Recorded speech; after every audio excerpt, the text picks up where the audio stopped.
What's up, guys? It's your girl Ginger, the true crime queen. I'm reminding you now that listener discretion is always advised.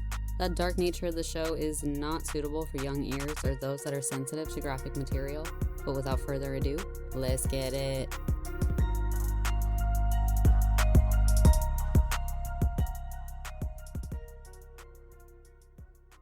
Welcome back, my lovely listeners. For this episode, I decided to do something a little different and cross over to the dark side. Yeah, we're going Pacific Northwest cults today. We're going to learn all about the Rajneeshees.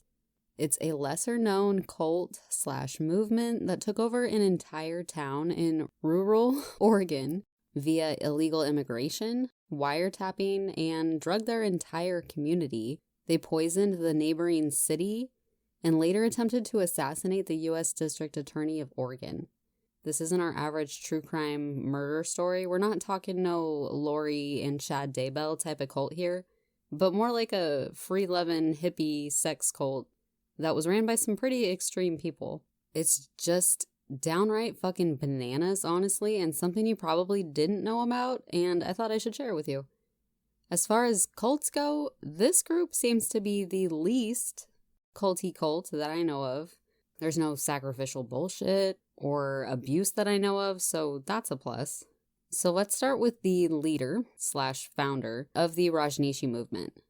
The man who started it all was given the birth name of Chandra Mohan Jain, but no one really knows him by that name. He's much better recognized as the Bhagwan Sri Rajneesh.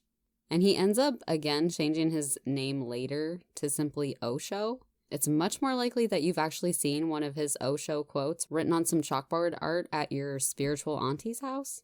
But to keep things straight here, we're just going to refer to this dude as Bhagwan or the Bhagwan.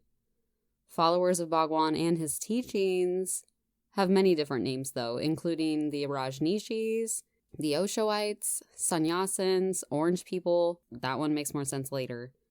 So who is the Bhagwan Sri Rajneesh? Well, he's sometimes considered a con man if you ask the American government, but way before that, this Indian spiritual meditation guru would actually gain quite the following by first working as a well-known motivational speaker at the University of Jabalpur over in India. He explains he originally became enlightened back in 1952 while sitting under a tree at the age of 21.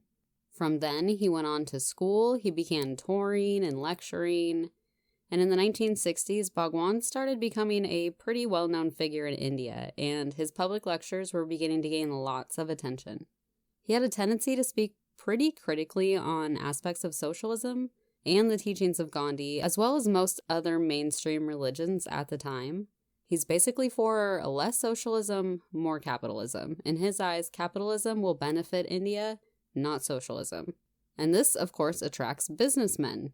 He's basically building a foundation for this new and different idea of spirituality that just kind of seemed more open-minded than what the times and the culture around him were apparently experiencing.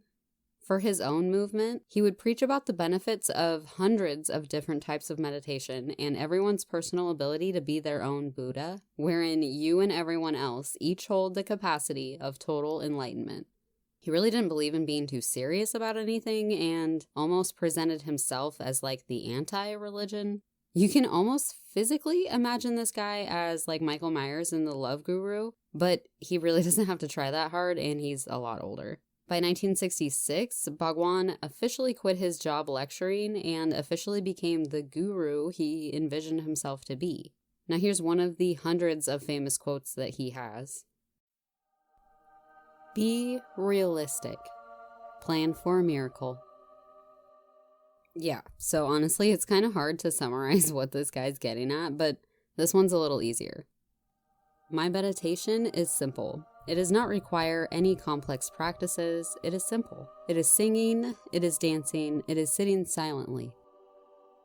Honestly, he's not the craziest guy I've ever seen who's sometimes considered a cult leader. Truthfully, this cult is pretty chill for the most part, but like most other cults, it's really the leaders who eventually fuck everything up and ruining it for everybody. Now, don't get me wrong, those two quotes I just mentioned aren't bad by any means, But there are some other quotations I found regarding, quote, rights to life and ideas of like euthanasia that even I found a little bit controversial. So I think some of these quotes were probably to get people in the door and others were probably very off-putting, to say the least. But every religion or cult or movement, I suppose, has some extreme beliefs. So it's not too crazy. Anyways, starting in the 1970s, the Bhagwan and his mostly chill beliefs had become so popular that he began initiating disciples who would then be given the title of sannyasins, which is basically like an official follower of the Rajneeshi movement. Someone who has essentially mastered the ways and communication of the great Bhagwan Rajneesh. This also meant that they have to drop their birth name and adopt a new one for their new spiritual identity. By 1972, the Bhagwan had initiated over 3,800 sannyasins. By 1974, and after meeting a very rich Greek heiress, the Bhagwan was actually able to establish his own ashram, which is like a big-ass meditation center, and all of his followers could come there to visit and pay their respects to the Bhagwan, learn his ways of meditation, get special kinds of therapy, that sort of thing. It's like a retreat center almost. And this was, and still is, located in the middle of Pune, India. Apparently some videos had been released of some therapy sessions from back in the day that were promoting these new forms of meditation as ways to cure your sexual hang-ups. And these recordings literally showed like a group of half-naked men and women literally just screaming their heads off and wrestling each other to the ground. And I think it really intrigued people, to say the least. So basically, the Bhagwan's apparently able to establish this first ashram with the financial backing of several entrepreneurs who either followed him or more than likely had the intentions of essentially capitalizing on all these Western people of the 1970s, like back during that hippie era, who were sort of just like spiritually lost and looking for their place in the world. Because this place was bringing in 30,000 people per year at the time. And the Bhagwan was able to captivate these people as he preached about the importance of meditation and self-love and mindfulness. And most controversially, he was very vocal about advocating for the openness to human sexuality, which ultimately deemed him the boss-ass title of the sex guru. Which I'm sure he isn't upset about, honestly. He would even end up making his own music for a little while there, where he's essentially selling his tapes and his merch, and they'd be available for purchase at his ashram, and later pretty much everywhere you could buy religious media, and it's still available today, actually. So he was really managing to gain some major clout, and literally these people from all over the world would come to India to see him in person after hearing what this man has to say, literally laying money at his feet. You can kind of think of him as like president/cult leader of this new movement. And he eventually establishes a bit of a crew, some strong-ass females as his like right hands to run the day-to-day operations of the ashram and the therapy/meditation services that they offer. And by 1980, there was said to be an official following of over 10,000, and pretty soon they're going to need some more ashrams. So the Bhagwan reportedly sends off his personal secretary, a woman named Lakshmi, to go out and look for a wide open, peaceful place where all their loyal followers could come and just live the way they want to. A place for his people to just thrive and exist in, like more than an ashram, a utopia. But it turns out that the Indian government wasn't too fond of the Bhagwan's impression on society, and possibly failure to pay his fair share of taxes. So he begins running into some problems when he tries to establish more ashrams throughout India. So he's going to need to find somewhere else to go if he wants to continue growing his empire without issues. Soon though, it apparently occurred to the Bhagwan that he didn't have to put up with the Indian government because his secretary's secretary, a woman named Ma Anand Sheela, then came to the Bhagwan and was like, hey, there's this place called America. And, they say it's the home of the free and you can do like whatever you want. The land of the free, which is not necessarily true, but I pick up what she's putting down. And he's like, holy shit, that might just be crazy enough to work. So boom, Bhagwan drops the unsuccessful secretary Lakshmi and upgrades to the much more obviously resourceful Sheela. Now this woman Sheela is literally a whole ass story in herself, But when she's 18, she's basically sent over to America by the Bhagwan to get an education and ground her feet in America. And she was said to have attended and graduated from Montclair State College.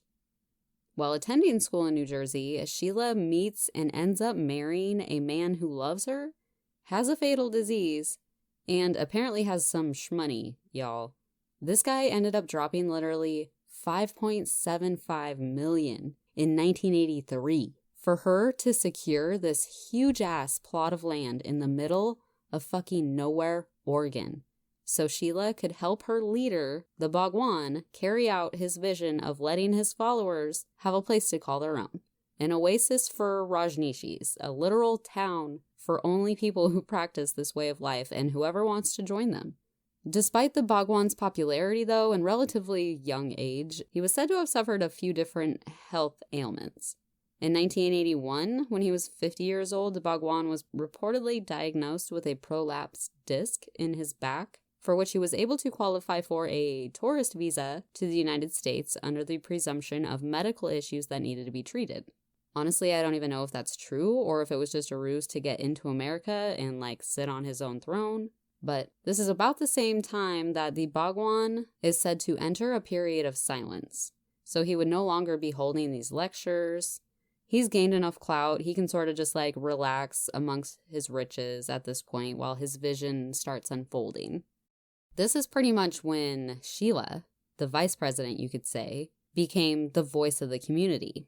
Sheila's considered the female right hand to the Bhagwan, and only she would ever be able to speak to him directly during this entire period of silence that he takes. So in 1983, the Bhagwan then relocates himself to America for treatment, but then summons 150 lead sannyasins, his day one followers, from Pune, India, all the way over to the United States, to this teensy, tiny-ass little town called Antelope, Oregon. There was this ginormous plot of land that Sheila and her well-off husband had secured. It was previously known as the Big Muddy Ranch and was about 65,000 acres square in the middle of central Oregon State. Now, this area is so large, it entered into 2 different neighboring counties. And we're talking dry, dusty, rocky, not level, not easy to move on, not easy to grow anything in type of land. But they did the damn thing. Construction of this utopia, essentially, consists of 150 people building with intentions of eventually housing 10,000 people per the Bhagwan's vision. So they began making roads, bringing in housing, building actual infrastructure for plumbing and electricity to power over 10,000 small homes. These 150 people literally built an entire self-sustaining city out of mostly nothing. This was really no easy feat, but at the end of all their hard work, they literally had a whole-ass town. They had a fire department, they had little restaurants, they had a shopping mall, an actual airstrip for the Bhagwan's private jets. They had public transportation, buses and shit. They managed to cultivate a huge organic agricultural area where they grew tons of fruits and vegetables for harvest and use in the city. They even had a fucking sewage reclamation plant, you guys. These weren't just a bunch of idiot followers. They were lawyers and doctors and electricians and city planners, all those type of people who also happened to be followers of the Bhagwan and just wanted a place to utilize their skills and simply live as sannyasins. Just think about that. 10,000 like-minded people living in an intentional, self-sustaining community who really just want to farm and, quote, be good neighbors. I mean, fuck, I would join. But there were already people who happened to live in this area right next to where all this is being built. About 39 people, to be exact. And these people are real simple life folk. This is Oregon backcountry. These people typically just work hard. They don't bother no one. They live out in the country and they just keep to themselves. And all of a sudden, a bunch of city people dressed in orange and red, some of them foreign, some of them hippie types, all moving in and literally setting up shop right in their backyard. This was quite a transition to have all these new people slowly moving into such a small, isolated area. And for the most part, these original townspeople were cool. with all these newcomers, as long as they weren't going to be like troublemakers or anything crazy like that. These country people don't quite know what to expect. They had never heard of this free love sex guru or his group of minions before. So, welcome to the Rajneeshi movement. So they were seen as the orange people because followers of the Bhagwan would drape themselves in only orange or red clothing. Red shoes, red jackets, red pants, red dresses, all these different shades of red or orange. And the little clothing shops that these people had built in their town only offered clothes in the color red. We're really getting some major cult vibes now, I'm not gonna lie. Could you imagine walking into a mall and literally only being able to choose from one color? Like, I personally feel that would be a fucking nightmare, but I think that'd also be less stress deciding an outfit, I guess. Anyways, all these new people are out here looking like a fresh gang of bloods, basically. And all these Oregon people, all they see is all these red people working their asses off, building a city. But every single day, they witness these orange people line up all along the road to watch their great leaders, Rolls fucking Royce, drive down a dirt road so that he can do his daily greetings to his followers. It's a big ass thing they do every single day. He literally has a crew of people that will like quickly run out and line up this long red carpet outside the Rolls Royce and do a little once over with their mini dirt devil vacuums so that the Bhagwan's feet don't actually have to touch dirt. Then he gets out of his $80,000 car and walks down this long red carpet lined with 100 or more people, literally crying from being in his mere presence. There's literally a helicopter flying overhead, dropping out flower petals, so like the whole experience seems more magical. And they do it every day. He's pretty much a god to these people, and all he does is walk down the carpet and hold his hands in a praying position, and if you're lucky enough, you might get some eye contact or a smile, maybe a head nod from this guy. He's like the combination of all four Beatles in one man or something. Eventually, as his health gets worse too, he doesn't even leave the Rolls Royce, he just kind of sits and waves from his window like he's Princess Diana. Now, remember, the 1970s were a pretty big time for the scarier cults like the Manson family and Jim Jones and that shit, which brought a little bit of prejudice by the time the 80s came around to something like this big old commune where these people wear all the same color and the red carpets are rolled out for this dude who just smiles and nods all the time. But honestly, the Bhagwan has it made in the shade with a glass of lemonade. And I bet you're probably like, how the fuck does this guy have the resources to build an entire city and roll around in a Rolls Royce back in the 80s? And I'll tell you, lots and lots of very giving, very rich followers who donate to his foundation, where of course there's legal loopholes to reduce taxes. There's also investors fronting this heavily growing operation of like meditation centers, almost like in a chain of meditation centers. And the movement is slowly able to acquire other businesses like hotels and nightclubs in more popular cities. And all this money is being funneled back to the movement. I read somewhere, though, during my research that the Bhagwan supposedly had a budget set for the purchase of 2 Rolls Royces per month. Yeah. Now that's some fucking money, you guys. That's a lot of money coming in. So life is pretty good in the little hood of Antelope, or Rancho Rajneesh, as it's sometimes called. It's cool for a while. More followers begin hearing of the new place that they can come and live at with the Bhagwan himself. There's free housing, free food, free sex, free beer. Literally every day, hundreds of more people are quitting their jobs and selling off all their shit and heading to Oregon to stop doing that 9-to-5, day in, day out grind and moving to a community where you actually feel like you're a part of something bigger and better. Which I get. That sounds awesome. I mean, you could work in the fields where they grew their own food. You could help make the houses. You could help organize the city streets. Like, that's the kicker. These people actually seemed really happy to be free of the pressures of, like, regular society, and that really appealed to people. So the movement would continue to grow, literally every day, and more people are moving there. With the vice president, essentially, Sheila, buying up all the for sale plots of land in the city, right next to the people who had lived there for years, unbothered. And soon, the original townsfolk are getting a little uneasy with the overwhelming amount of new people and their proactive ways of life, I'll say. They begin to introduce some new literature circulating through the little city streets about this whole new idea of free love, which of course triggers these old God-fearing Christians, and they're not so sure if this Bhagwan guy and his followers are respectable people or not. So there seems to be a bit of a divide that happens between the people of Antelope and these Rajneeshi people. And from what I understand, the issue started when the Rajneeshees were getting denied business permits that were being filed in the city of Antelope per Sheila. So she was starting to get blackballed from the city council members who had been there for years. She figured, fine, we'll just run this city. So she literally goes out and runs for city council elections in Antelope and immediately wins the majority vote because there's only like 39 people in the city, and she literally just brought like easily 500 more there. But now, not only do these orange people have their own like 65,000 acre ranch, but now they have a whole ass town with 39 disgruntled residents.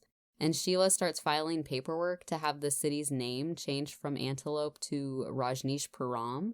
And they soon resumed buying up all the unused lots in the area, and just to be petty, started converting them over to nude sunbathing areas. And you do get a lot of sunshine in these parts of Oregon. So the entire city council was then replaced. The town's school board was apparently then replaced too. Sheila initiated something called the Peace Force, as opposed to a police force to obviously keep the peace between everyone in the city. And all these older people who still live there are pissed about these new upgrades too. All these people walking around naked and shit. The townspeople would later refer to this joke of a peace force as more of a harassment force, actually. Pretty soon, though, other counties are getting a little uncomfortable with the idea of this, like, ever-growing, free-loving community, perhaps growing so big that they're going to take over our city next, which brings in some way bigger authorities into the picture. Those worried about a Rajneeshi takeover would raise issue with whether Rajneeshpuram could even be considered a legitimate city or not because of the way in which it was obtained. And other people were kind of worried about the legal issues of mixing church with state, now that the religion was running the school and the police force, essentially. Some were upset with the way that these people freely expressed their sexuality. And lastly, a lot of people couldn't get over how much money the Bhagwan seemed to be receiving from his followers. Like, obviously anyone outside the movement just had this whole other idea of how these people are running this town and didn't like the way that it was going, while everyone inside the movement felt it was simply a better way of life and didn't understand why others had such a problem with it. So Sheila seems to have to wear a lot of hats. She's kind of like the bottom bitch who literally organizes this entire community's growth and progression. So she would soon gather herself up a little gang of women who personally assist her in overlooking aspects of the community. Now these women would surround Sheila day and night pretty much until she would have her daily meetings with the Bhagwan on matters concerning the movement. And the Bhagwan was still there, but he was more of like a presence and an idol than like an active participant in the meditations and the lectures at this point. So the Rajneeshis would then basically start to feel discriminated against, and there's nothing more maddening to Sheila than being told that she can't do something, apparently. But this is America, and she's of the mindset that the good people of Rajneeshpuram will not be brought down by closed-minded and, in her opinion, like ignorant people. They just don't understand how we're living. And at the Bhagwan's encouragement, apparently, Sheila then begins doing lots and lots of interviews with the media as a showcase to the movement.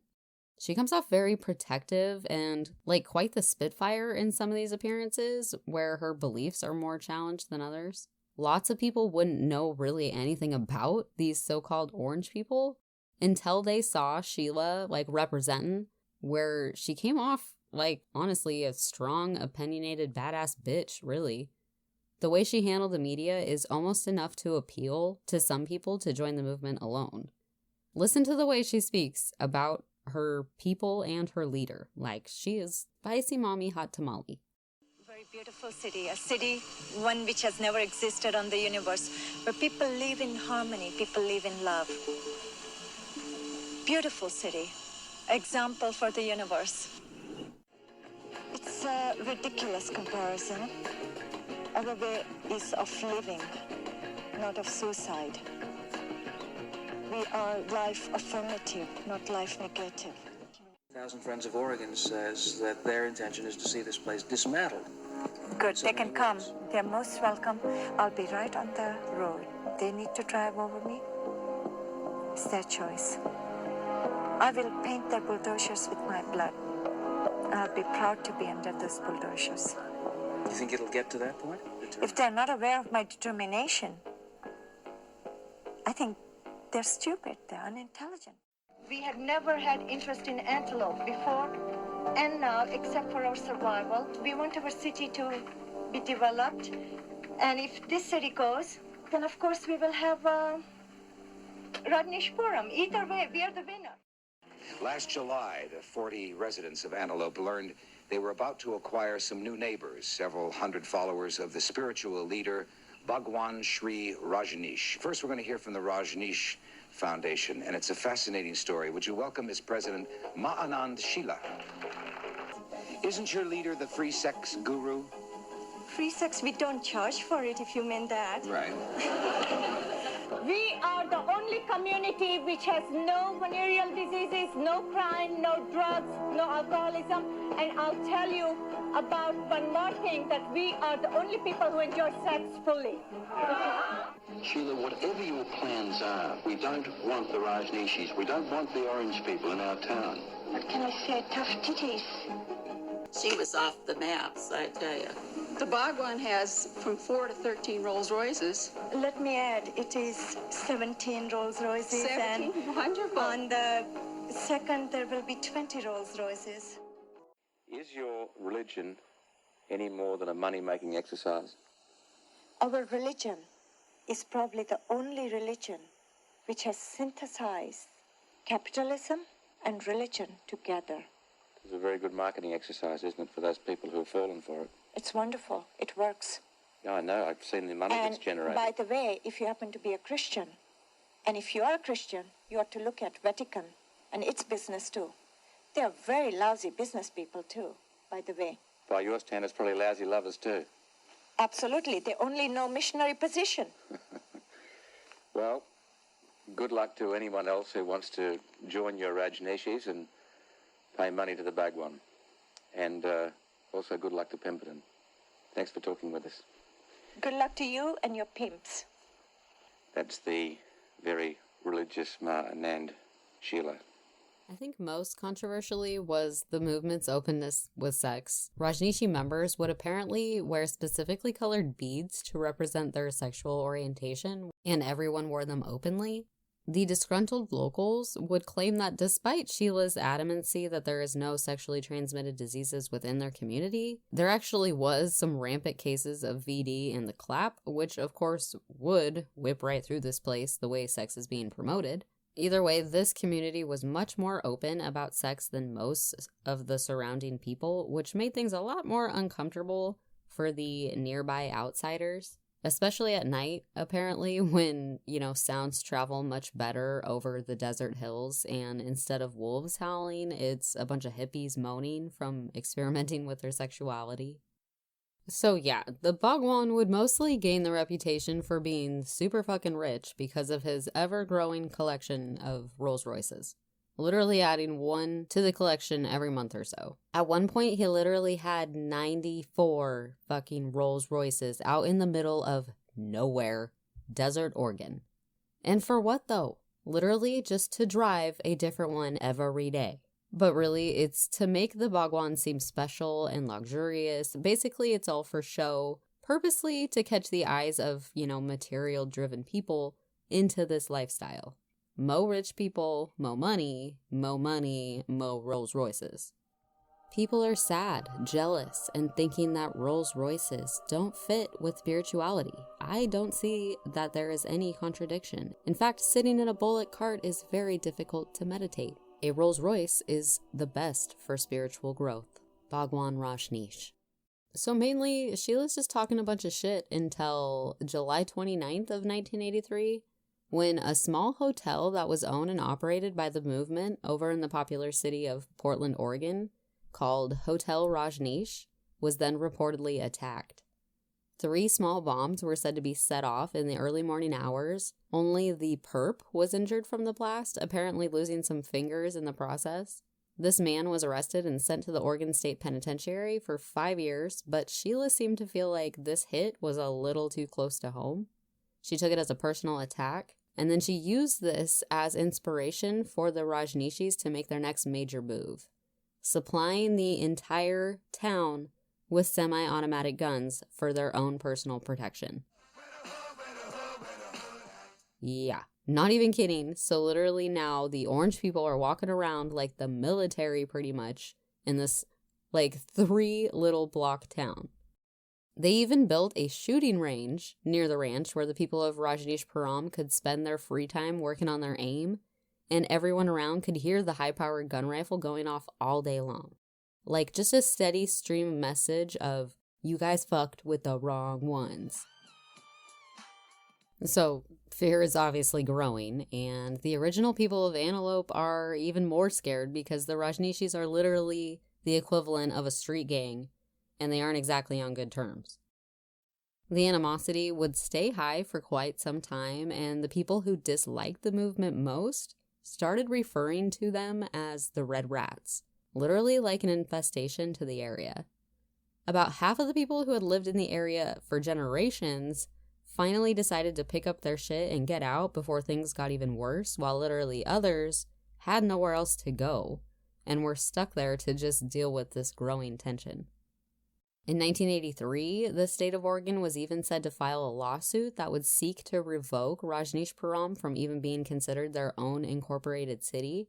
However, there was apparently enough residents in the area that could vote against this petition, so that didn't work out. This just gave Sheila a bigger ego too. And now the line is like in the sand. Sheila, Bhagwan, all the Rajneeshpuram's leaders and residents felt as though that they were being pushed out of their own city, that they felt that they got legally and worked hard to build up. So Sheila, as like vice president of the Orange people, is making it clear that she's offended. She's disgusted with the way that Oregon's government is treating her and her people, and she isn't going to back down. She continues her media interviews, consistently stirring the pot and standing her ground. Sheila has now admitted publicly that the Rajneeshees' goal is to take over Wasco County. She says the takeover is for her community's self-protection. So you want to control Wasco County? Absolutely, now I do. And I will be the first person to campaign. It needs to be at a boiling point. So once and for all, it can evaporate. But the boiling point implies someone is going to get burned. So what? For humanity? Little burn? Here or there? It's worth it. You tell your governors, you tell your attorney general, and all your bigoted pigs outside, they touch any of our people, I will have 15 of their heads, and I mean business. I tell you, the county is so fucking bigoted, it deserves to be taken over.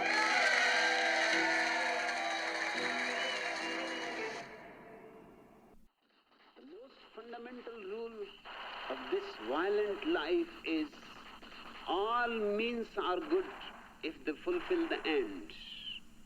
And of course, rather than arguing, it is better to pull the sword. It decides things immediately. It is easier to fight with a person and decide who is right. Might is right. That rule still remains, the rule of the jungle.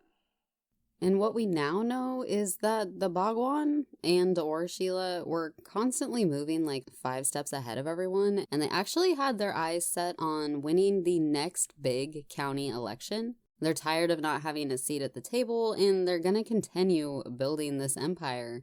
But at the same time, they're consistently growing more paranoid, I believe. They strategically start sending buses of sannyasins back out, literally all over the western United States, to showcase why it's so great to live at Rajneeshpuram and be a follower of the Bhagwan. They had handfuls of people just out there passing out flyers, holding little shows, holding little lectures, literally telling everyone and anyone that they could that they should stop what they're doing and come to Oregon, where they can finally live as free people and stop being suckers to the man. This mainly appealed to those who are displaced from the war, young runaways, homeless people, others looking for their place. Like, what displaced person in the 80s would say no to free love, free acceptance, free beer, and free housing? So this works really well. Literally, thousands of people are being bussed in to Rajneeshpuram. Their numbers are continuously growing every day, all for the strategic reason to win the next county election by being the majority vote of the voter pool. At its height, Rajneeshpuram was said to house 4,000 followers under this Share a Home program, where these homeless people were invited into the community. But that's not all they're going to do. And I'm sure really of whose original suggestion this next idea would have actually been, whether it was from the Bhagwan, Sheila, or one of the, lieutenants. But someone in the group thought it would be an even greater tactic to incapacitate the majority of the outside voters in the area by making them sick, so as to hopefully win the upcoming elections for 2 out of 3 seats in Wasco County. This would surely continue the growth and manifestation of the movement. The theory being that most of the people who would be voting against the Rajneeshi candidates would be too sick to get off the toilet and go down and vote, and surely Rajneeshpuram would win the elections. So no shit, it was then arranged for salmonella to be cultured and brought in to 10 different restaurants in the Dalles area, which is about 80 miles east of Portland, and was actually home to about 11,000 residents at the time. Salmonella is usually caused from bacteria that isn't properly cooked out of eggs and meat and poultry, and it also comes from bacteria made from animal feces, and it will make you fucking sick. So apparently, multiple times between August and October of 1984, it's known that the persons doing this contamination would smuggle in little small containers of salmonella-tainted dressings and salsas and other items and add them into the public salad and salsa bars at these restaurants. Some people said the containers were hidden up the sleeves so the people could just drop the food on whatever it looked like they were going to be scooping up at buffet-style restaurants. Over 150 people began developing violent stomach issues, cramping, diarrhea, and vomiting, and their dehydration would continue to cause delirium oftentimes. 751 people in total were poisoned, and 45 of those ended up being in the hospital with such bad conditions. Thankfully, no one died, somehow, some way. So then the health department comes in and ends up suggesting that the cause of the local outbreak was likely due to improper food handling, because they weren't able to find a single source of contamination and couldn't trace the outbreak back to any of these random establishments. They couldn't identify if the salmonella was coming from the lettuce, the olives, so they just assumed that all these restaurants at the same time were mishandling their food. Right, okay. On top of that, a man named Bill Hughes, among a couple other men actually, weren't afraid to call out the Rajneeshis for somehow being responsible for this random outbreak. He personally believed that he and another county commissioner had intentionally been given tainted glasses of water while they were out visiting the commune for inspection. He also got super sick after leaving Rajneeshpuram, but couldn't be sure it was caused deliberately or not until there was more proof. But the Rajneeshi leaders, again, Sheila, acts super offended and, of course, denies, quote-unquote, these unbelievable, unfounded allegations. Apparently no one at the time could prove that these red rats were responsible for this, but that wouldn't stop people from trying. And this has been proven to be true. Since then, the members involved has since confessed, so this is not a fucking rumor. This really happened the way I just described, with the lead women from the commune dressing in regular clothes and making lunch trips to at least 10 different places in the Dalles and dropping in bits of tainted food. This act has been named the single largest biological warfare attack in the US, which is up there with anthrax type shit. Truthfully, too, the real scary part about this is that this was supposedly just a trial run before the actual elections. So had a few of these people not caught on to the scandal, it's very possible people could have actually ended up dying during a bigger attempt to poison more people. There's also talk too that the original plan was to somehow poison the local water supply. Honestly, that's fucking terrifying. So the county elections coming up, the actual county that the Rajneeshees were trying to take over, decided that they weren't going to allow any of their newly relocated residents to register to vote, because this is an obvious attempt at stealing an election. So officials in Wasco County were like, no, all your voter registries are invalid. You cannot vote in this election because you haven't lived in the area long enough, that type of thing. And this pisses off this big-ass group of displaced people within the commune, as well as the rest of the Rajneeshees, because they believed their leaders had followed all the rules and that the government was basically just jealous of their way of life. So they got all these angry new members in the commune who have pretty much been gaslighted into believing society just doesn't want them and they're unwanted products of capitalism.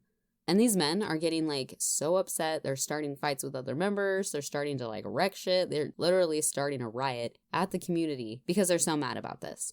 Sheila was supposedly somewhat attacked while trying to calm everyone down. So to curb this extra rioting, Sheila's personal assistants would then drug the commune's daily servings of beer. Apparently everyone was allowed 2 beers per day. So the people preparing this beer added a little bit of stuff to their beer that night that would make them chill out and stop destroying shit. And the next day, when everyone was cool again, Sheila announced that everyone involved in the rioting from the previous day was to leave the community immediately.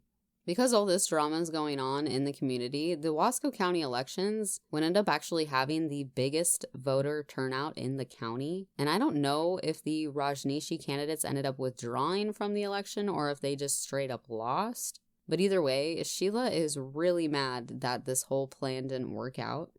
So instead, because she has this image of being super resourceful for the Bhagwan and her position of power being threatened by the Oregon government, she had apparently decided that she had enough and she was really going to show everyone who they were messing with. Amongst Sheila's group of personal assistants, a plot was created to assassinate the state's district attorney at the time, Charles Turner. Sheila's gang had apparently arranged for the purchase of some throwaway guns with silencers and literally stalked the district attorney outside his office in Portland, Oregon, waiting for him to come out so that they could ambush him, and luckily he wasn't seen that day. So the women had to drive all the way back, empty-handed and unsuccessful. And this shit didn't come out until later when the ATF actually gets involved. But because the assassination attempt didn't work, Sheila's group reprioritizes and decides instead they'll just destroy all the evidence that's being compiled against them in the government offices. On January 14th of 1985, the Wasco County Planning Department offices were mysteriously set on fire and ended up burning half the office down that was said to house the long-running documents that were building against the Rajneeshees. And with all the media interest in this rich, armed group of free-loving orange people and their sex guru leader in the middle of the Oregon desert, eventually some notable celebrities begin announcing their move to the commune. And at the same time, the Rajneeshees are building more centers and hotels and clubs in places like Los Angeles to further appeal to the masses. More followers means more donations, more money. So of course it would be in the best interest of the commune to appeal to the elite. So a few of those big time celebrities ended up moving into the area with these big old mansions that were built on the ranch where their rich friends could fly in using the Bhagwan's personal airstrip just to see what all the fuss is about. And the Bhagwan is, of course, showered in more money and gifts from these celebrities who are beginning to spend a lot more time with him than Sheila was. She essentially starts getting alienated from the cool people's club, I guess, where the Bhagwan wants to hang, and suddenly Sheila's getting real jealous and paranoid that her position as middleman between him and everyone else is being jeopardized. So Sheila, to gain control, goes out and has her assistants arrange for almost every single home in the entire community to be bugged so that she can listen to the rumors and the talk amongst the community. All these recorded conversations were then listened over by specially selected people who would report back to her should they hear anything shady.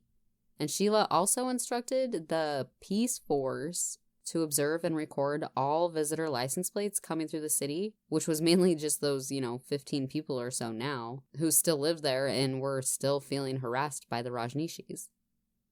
These recordings, though, of all these bugged houses would eventually turn out to be the biggest case of illegal wiretapping the United States had ever seen.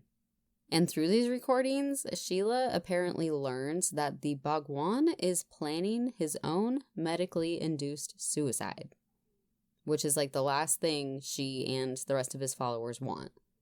So she tries to flip the script and orders one of her personal minions to kill the Bhagwan's doctor before anything can be done to their sacred leader. And I'm not even kidding when I say that one of these sheeple women who did anything that Sheila told them literally walked right up to the Bhagwan's doctor and tried to give him a hot shot of morphine in the ass cheek right in the middle of one of their daily service type things with hundreds of people standing around. She was just going to sneak up behind him and be like, ploop, shoot him up in the butt. But it failed horribly because this dude felt the needle poke and quickly turned around and grabbed her hand. And this bitch was able to toss the syringe of morphine over the crowd of people surrounding them and dip the fuck out before the doctor could even figure out what happened. And after this, fearing that the doctor would rat out Sheila's assistant to the Bhagwan, Sheila and about 20 of her most hardcore followers then straight up leave the commune in the middle of the night out of fear of retaliation and exposure of their failed attempt. When the Bhagwan finds out that Sheila took off, he gets so fucking pissed that he comes out of his period of silence to talk shit about her. He's honestly probably really freaked out that she's gonna turn on him for all the other shady shit that they were doing behind closed doors. So he instantly paints her as pretty much the brains of the entire operation, aside from the spiritual shit. Anything illegal was of course going to be her fault and her fault only. And he claims he didn't know about the houses being bugged, the attempts to murder the governor or anyone else, and didn't know or have a thing to do with the food poisoning over in the Dalles. And pretty soon, Sheila and the Bhagwan are arguing over television, and everybody can watch it. The Bhagwan had a question for you. Did he?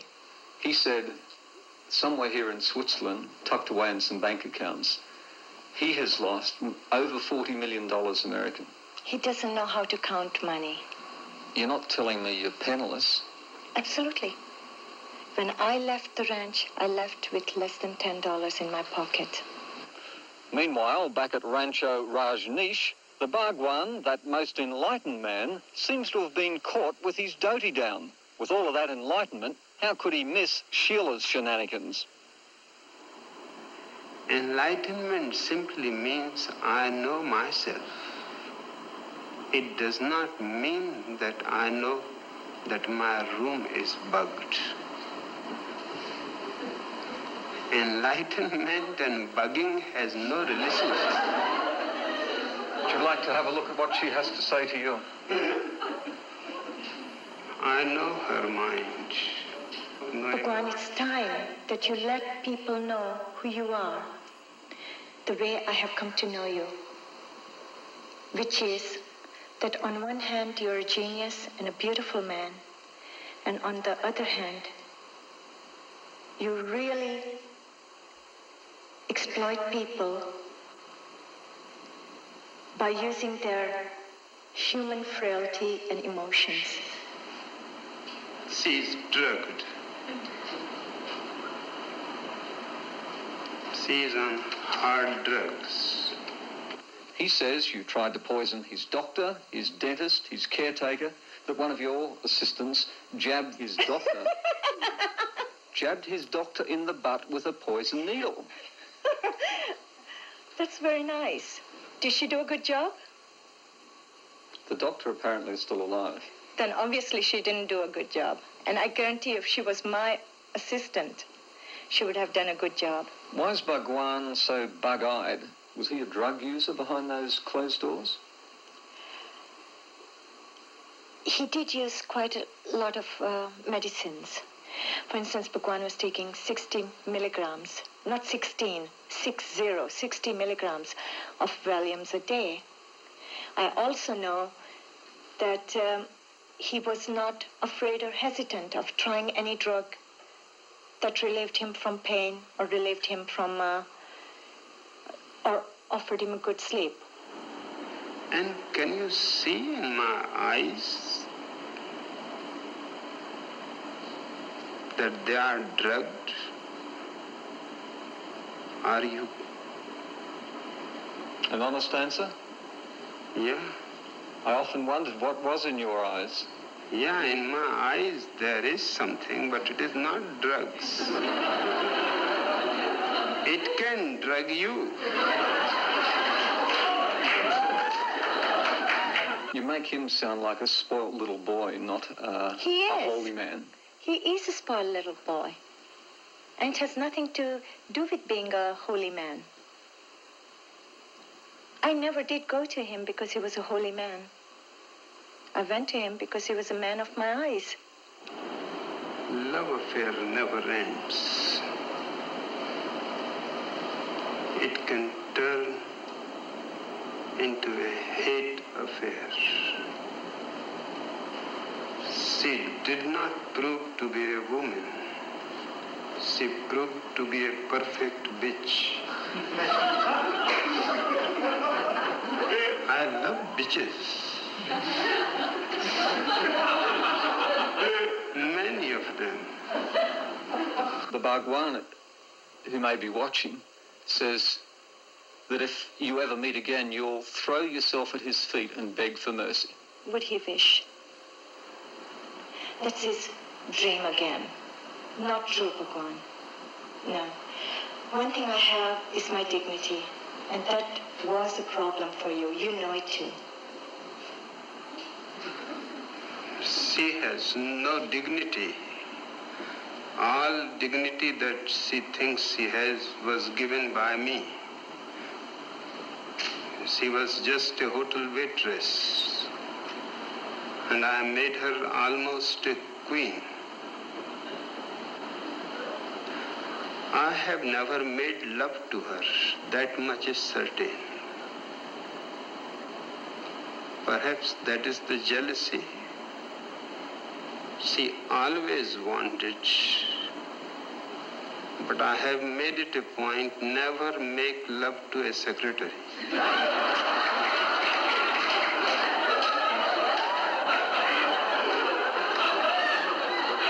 At times it does seem like a lover's quarrel, but what an expensive one. Sheila says she's broke, but Bhagwan has all of those diamond watches, and he's got 91 of these, hasn't he? He spent it all. He doesn't have any left. We used to spend $2.5 million a month.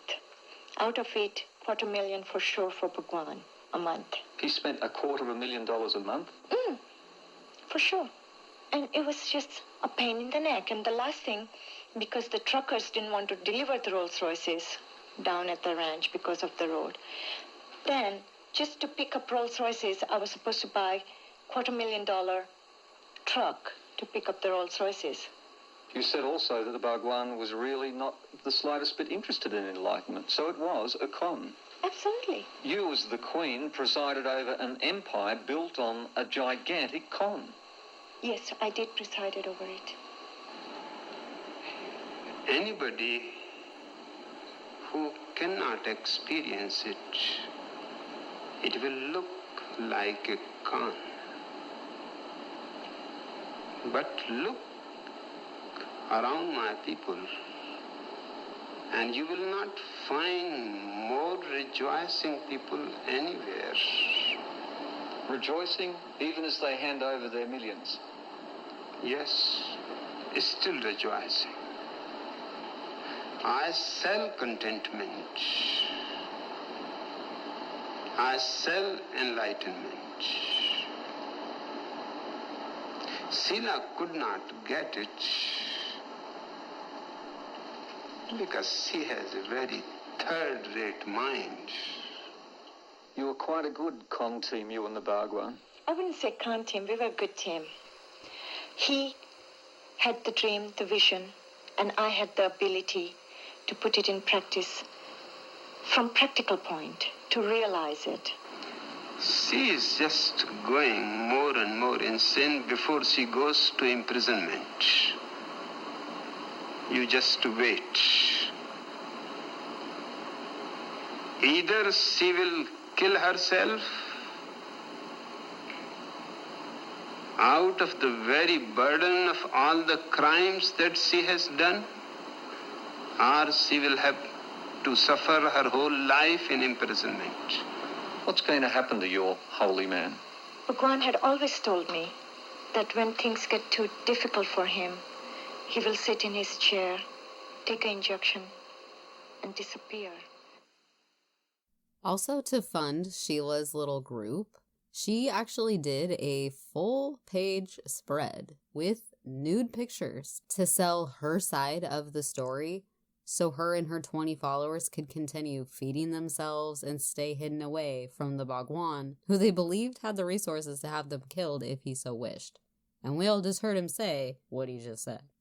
Back at the ranch, too, since Sheila was pretty much the leader of the commune and had been since its creation, the people were like, oh my god, what the fuck is going on? And she was immediately replaced, since she dipped out, of course. And the new leadership role was handed over to the rich celebrity, because she, of course, had the access to some of the fanciest resources at this point in the game. This woman was more than happy to be so quickly hand-chosen by the Bhagwan to run his community. And this fight between the Bhagwan and Sheila actually worked against both of them because it finally launched an investigation into all the alleged crimes that they were blaming on each other. Apparently, it was only then found out by investigators that the Bhagwan had apparently moved to America to escape pending charges from India's government for tax evasion. So now every other entity in America is getting involved, finally, launching a full-scale investigation into every aspect of the community. So the FBI goes in and finds literally hundreds and hundreds of these tape recordings in a crazy-ass bunker that was built underneath Sheila's home in the event that they ever needed to hide the Bhagwan for safety reasons. The American Immigration and Naturalization Service, INS, next comes in and uncovers this huge-ass immigration fraud scheme within the community where natural American citizens were being paired up with people on tourist visas, and they were being sent off to other states to apply for marriage licenses, and then they would return to Rajneeshpuram months later so as to not raise red flags about this scheme here. This was one of the biggest immigration fraud schemes America has ever uncovered. Finally, the United States Food and Drug Administration, the FDA, will come in and find these containers and vials of bacteria that were found to be microscopically similar to Salmonella, right there at their Rajneeshee Medical Laboratory located right on the ranch. It's pretty much all the proof they needed to verify the claims and the rumors made by Bill Hughes. The plasma profiles pulled from those people who had gotten sick from the outbreak were then compared to the samples found at the ranch, and they were said to be identical profiles. And it turned out that this particular strain of Salmonella that they were growing was actually an even more rare strain of Salmonella. It only accounts for 2% of cases in food poisoning, making it like the perfect evidence of a technically bioterror attack. Lastly, the Bureau of Alcohol, Tobacco, Firearms, and Explosives, the ATF, would come in and double check everything is legit with all the guns that the Rajneeshees were said to have owned. And while there, ATF ends up finding a shit ton of unregulated amounts of prescription sedatives, the same ones that were used to calm all those angry homeless people who were literally just used for their votes, basically. So obviously the Bhagwan is in some deep shit. He's the literal face of the entire movement, and he can't have this. So he just literally dips the fuck out. In the middle of the night, on his personal jet, he takes off. He apparently tried to fly to Bermuda, where he would be able to escape extradition, and hopefully any future prosecution of these crimes. But when his plane had to stop and refuel in South Carolina, federal agents were already waiting in the terminal for him. They were said to have found him hiding behind one of the seats on his jet. So they arrest him right on the spot and quickly return him over to Oregon, where he has to await a federal trial in jail.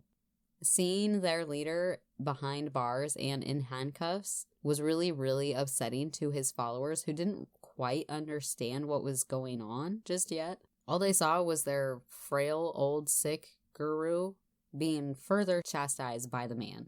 The women involved in these crimes, Sheila and a couple of her assistants, were also then raided and arrested on October 28th of 1985 while hiding out in their West Germany apartment. They were also extradited back to the United States for their own trials. Sheila was initially charged with attempted murder of the district attorney Charles Turner, assault, wiretapping, arson, immigration fraud, as well as her part in what they considered the bioterror attacks. And during his trial, the Bhagwan apparently admitted to immigration fraud, being that he lied on his visa when he said he was here for medical care, and for some reason that was found not to be true. So he takes an Alfred plea, where he basically concedes and agrees to the charges. He's forced to pay over $400,000 in fees, and part of this agreement means that he'll have to get the fuck out of America and can never come back.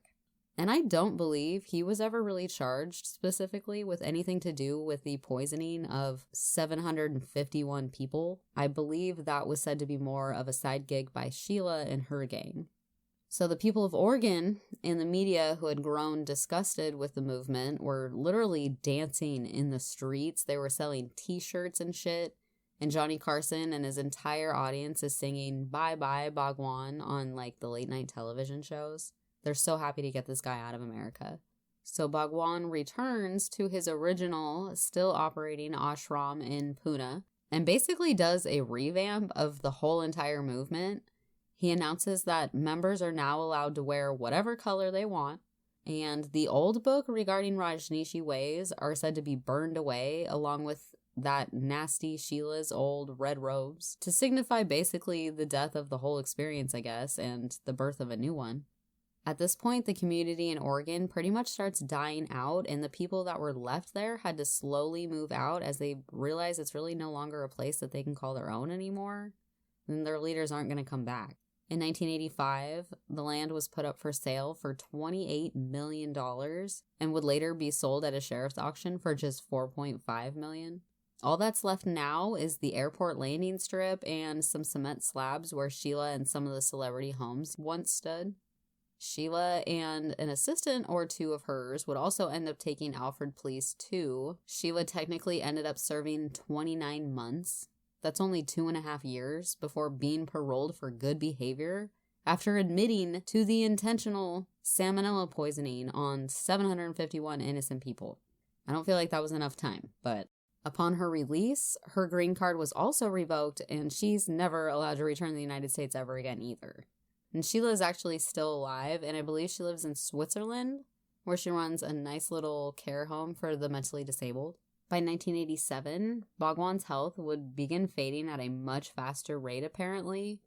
Some of his followers even believed that somehow his mattress was purposely exposed to radiation somehow, and that he had radiation poisoning only on the right side of his body, and that would be why his health was fading so fast.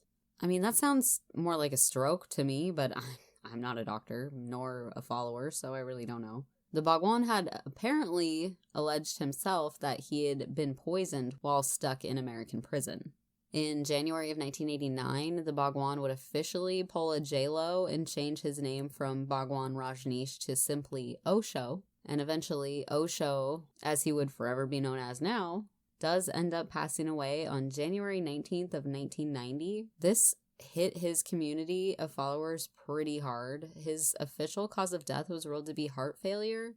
His body was traditionally celebrated and set on fire, which seems pretty radical to Americans, but you can chill, it's all good.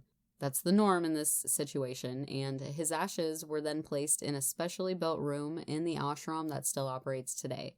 His headstone reads, "Never died, only visited this planet Earth between December 11th, 1931 and January 19th, 1990. So he was really only 59 years old. Sheila still says it's fake news and believes that the Bhagwan was just finally able to successfully arrange for his intended suicide. If that's the case, I think it would be probably to finish out his legacy the way that he wants to. You know, he probably wants to be in control of the way that he dies. And after the land was sold off in auction, the area that used to be Rajneeshpuram was actually bought up by some millionaire who had attempted to turn the land into a state park. But when that didn't work out, he eventually donated the whole estate to the Young Life Christian Youth Organization. So now the whole area is basically one big church camp. So one religion to the other. I believe that is still being used today as long as there's not a pandemic going on. And you can look this place up on Google Earth and see how the original people had actually built something out of literally nothing. Interesting too, there's a little monument that was created by the people who had stuck it out through that whole 3-year debacle with this weird invasion of orange people. The monument reads, "Dedicated to those in this community who throughout the Rajneesh invasion and occupation of 1981 to 1985 remained, resisted, and remembered. The only thing necessary for the triumph of evil is for good men to do nothing." And this was like a reminder to them that the original community had overcome this temporary evil. Now, if you are familiar at all with this case, it might be from the Netflix documentary Wild Wild Country. I honestly must have clicked over this docuseries like 50 times before I actually read what, the caption said about it. Because the title, I just thought it was about Westerns and I just really wasn't interested in it. So you get watching this Wild Wild Country documentary and you learn that this is one of the craziest things I've ever heard of. And it's so close to my town and I didn't even know about it. Pretty much immediately, I was pissed at myself for not watching it sooner. And by the 3rd episode, you're honestly ready to join this fucking cult because you aren't aware of how weird it gets. The best part about seeing the footage of this community that was being built is just the vast majority of people that were losing their absolute goddamn minds about this old man and the crazy lengths that the higher up people would go to remain in control this entire time. It's just nuts, and I absolutely recommend watching it. It's about 6 or 7 episodes, I believe, and almost every one of them is fast moving, and it hooked me. I'd say definitely check it out, worth watching at least once, and I'm so surprised more people don't talk about this cult. Some people may also recognize the story from Forensic Files. It's on an episode called Bio Attack. It's also in the Netflix series Collection 8, episode 33. And if you don't have Netflix, I also saved it to my YouTube in the Rajneeshi playlist if anyone's interested. Honestly, the story I told today is much, much more full of details and involves a lot more people than what I just said. I kind of just skimmed the crazy ass shit that happened in general. So definitely check out Wild Wild Country. It not only has the perspective of Sheila, but also the townspeople that were on the other side of the whole thing. It's such an underrated little event that happened here in the Pacific Northwest. And even though this story is crazy as hell, I do believe that the people who resonate with Osho's beliefs are, in fact, very good-hearted people. And I feel bad that a few rotten apples ruined their entire utopia for them. Despite everything that happened back in the 80s, Osho continues to live very strongly in the hearts of his followers every day, and that's okay. So yeah, that's the Rajneeshees. So I'm not sure if I've mentioned this on the podcast yet, but we recently went over the John Bonet case over on Patreon if anyone's interested in diving down that rabbit hole with me. I managed to cover it in 4 parts, and $5 gets you access to those 4 and the backlog of episodes covering the more infamous, controversial true crime cases like Scott Peterson and Darlie Routier. Quickly, I got a couple shout outs to Missy, Mandy, Molly, Cindy, and Katie. Thank you guys all for joining the Patreon and supporting your girl and the show. Also, I have a thank you to 6chan, 6bell6, Solid Doer, and Anonymous0325 for all leaving some super sweet ass reviews. Thank you guys, I appreciate it. And to the rest of y'all, if you enjoyed this show, please share an episode with a friend today. Maybe hit that follow or subscribe button where you can. Consider peeping that merch I just got for all you other true crime queens. As always, lock those damn doors, and obviously stay away from cults, you guys. Shit never works out good when you're in a cult.